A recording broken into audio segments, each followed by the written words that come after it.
Hello and welcome to Pensions in 10 with me, David Brooks, on my own again this week. Got a busy week ahead, so I'm actually recording this on a Sunday night. It's got kind of a very autumnal, almost wintry, it's not quite winter yet, but almost wintry feel. I feel like I should be inviting you over, a glass of whiskey by the fireside to talk through a few pensions issues. It's a little slightly different vibe this week. It's been quite a chilly, rainy weekend. But anyway, some pensions news for you. So the first things that I've noticed this week have been around amendments to the pensions bill. So that is still going through Parliament. Obviously, we know it's an absolutely huge piece of work, lots of topics to cover. But we've seen some amendments coming through, just tinkering with some of the details. Of course, the first thing is a brand new thing. So it's the indexation to PPF benefits for pre-97 benefits. So a little bit more information about how that's going to work. Effectively meaning that it's going to apply for members.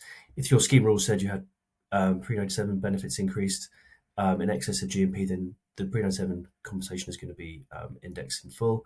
If it was only GMP, then there's going to be some kind of proportioning. I think it's yet to be worked out, really. I think there's perhaps been some recognition that identifying the GMP records for some of these members that came in may not be easy. So it feels like there's going to be a general rule which will apply to people that were contracted out, some kind of general rule perhaps based on terms of service or something like that, some kind of, I don't want to call it a fudge, but if the records aren't accurate, you still want to give something to some of these people. So just working out how that through and how that will work. So a little bit of tinkering around how the pre-97 increases will work. Also around the Virgin Media fix. So this is the thing where we had to do actuarial certifications when passing deeds for contracted out Saudi related schemes. So the fix that the government came up with a few months ago, just again a little bit of refining things around what the positive action might be for the schemes could have done, which might preclude that solution from working. So just things like had to be notified in writing. So just clarifying what that means. Also, what legal proceedings might mean if legal proceedings have been commenced in relation to previous deeds. That is UK courts. So not ombudsman or tribunals. So again, just clarifying some of the things around that. One interesting point as well is these clauses will come into force when royal assent is provided, not 2 months later.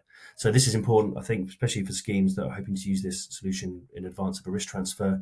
If you think you've got this problem and you want to use the workaround, then the timescale for doing so might have just come forward for you a little bit. So again, that is worth knowing.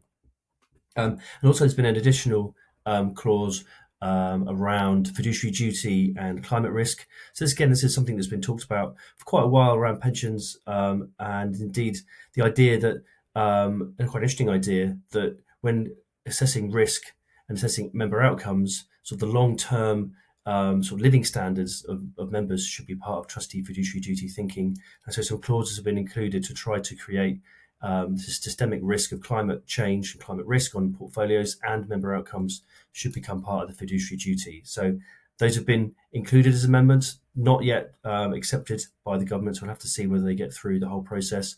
But very interesting again to see. I know that there's something a lot of my colleagues have been working on with their clients, trying to understand the fiduciary duties. So interesting that's come in, and it'll be again interesting to see if it makes it through. Some other news, we've had the closure of the unconnected multi-employer CDC arrangement consultation that closed last week, I think on the 4th of December. And the SPP, Society of Pension Professionals, and the ACA, the Association of Consulting Actuaries, have both responded to that. Very interesting responses. In both cases, quite similar, I think. There's a lot of similarities, and it kind of probably speaks to maybe not quite a consensus, but definitely a sharing of views that I think people are keen to see these things at least given space to develop. But I think without going through all the modelling and whether it works and whether it doesn't work, whether there's different types of CDC or whether members understand it, these are all definitely things that are well worth thinking about and understanding when talking about CDC. But there is still the problem that will a market develop for this, and this is either CDC in an accumulation side or CDC just as a retirement. Sometimes I've seen termed as RCDC, so there's another bit of jargon for you there.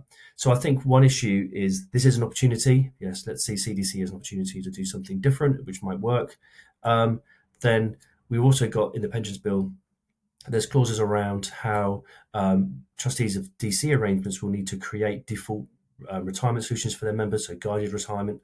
And it's also been talked that CDC could form a part of that. So currently, a trustee might be thinking about building something around annuities, around drawdown, or around UF pluses, some crystallised funds, pension lump sums. But there is this further option potentially that could come along. And so it would seem like a missed opportunity if the government couldn't get the authorisation process in place as soon as possible to allow people to set up a CDC arrangement for retirement, so an RCDC arrangement. So it would seem like a missed opportunity if that couldn't be built at the same time to allow trustees to choose this.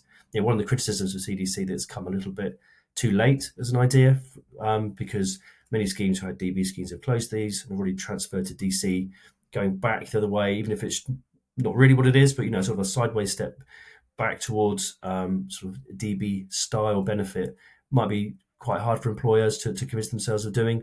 So if they create these solutions that have income drawdown pinned to an annuity in whatever 10, 15 years time, this was an opportunity that CDC could have filled. And if we missed that, then it'd be hard to see where CDC could play a part in the future potentially. So I think that's interesting that both SPP and ACA picked up on that as a burgeoning market. It would be a missed opportunity if this wasn't around.